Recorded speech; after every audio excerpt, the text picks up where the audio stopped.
একজন মানুষই শুধু জানতেন যে তিনি পৃথিবীতে কতদিন বাঁচবেন, সেটা হচ্ছে সাইয়েদনা আদম আলাইহিস সালাম। ওনাকে বলে দেওয়া হয়েছিল উমরুকা আলফু সানা, তুমি পৃথিবীতে বাঁচবে 1000 বছর। কয় বছর? সাইয়েদনা আদমের সামনে অনেকগুলো রূহ রাখা হলো। সাইয়েদনা আদম বললেন, এরা কারা?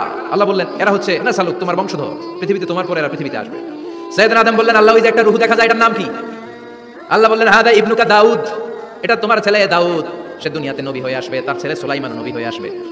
সাইয়েদনা আদম বললেন, মাবুদ, আমার ছেলে দাউদের কত বছর হায়াত আপনি দিয়েছেন? আল্লাহ বললেন, 40 সানা, মাত্র 40 বছর, 4 ইয়ার্স। 40 বছর তোমার ছেলেটা বাঁচবে। ও আল্লাহ, আমি বাঁচবো কয় বছর? তুমি বাঁচবে 1000 বছর। সুবহানাল্লাহ। সাইয়েদনা আদম বললেন, মাবুদ, এত ফুটফুটে সুন্দর আমার ছেলে দাউদ, মাত্র 40 বছর দিলেন কেন? জিদ মিন উমরিহি, বাড়ায়া দেন। কি করেন?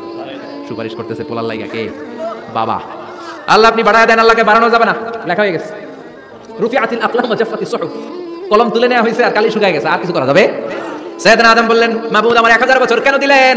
আমার এই সুন্দর ফুটফুটে ছেলেটারে শুধুমাত্র 40 বছর কেন দিলেন? ও মাবুদ, আমার 1000 বছরের দরকার নাই, আমার 1000 বছর থেকে 60 বছর আমি আমার ছেলেরে দিয়ে দিলাম।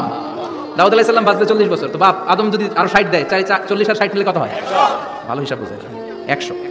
আর আদম আলাইহিস সালাম পেয়েছিলেন 1000 বছর, 60 কমে গেলে রইল কত?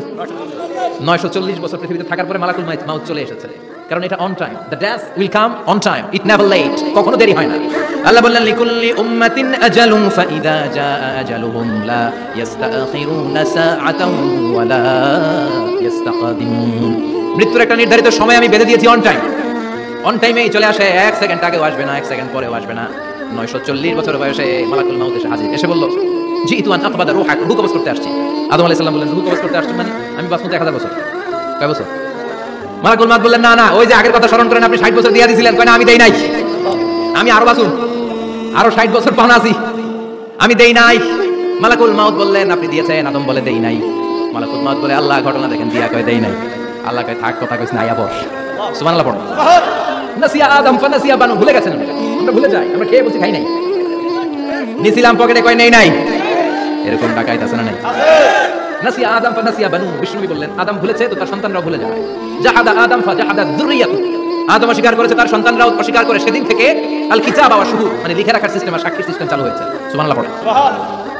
940 বছর বয়সে মালাকুল মাউত এসে আদম আলাইহিস সালামের রূহ নিতে পারে নাই। উনি 1000 বছর যখন হয়েছে, তখন এসে সাইয়েদনা আদম আলাইহিস সালামের রূহ কবজ করেছে। যে দিন পৃথিবীর প্রথম মানব, প্রথম নবীর রূহ মালাকুল মাউত দুনিয়ায় এসে কবজ করেছে, ওই দিনটাও ছিল জুমাবার।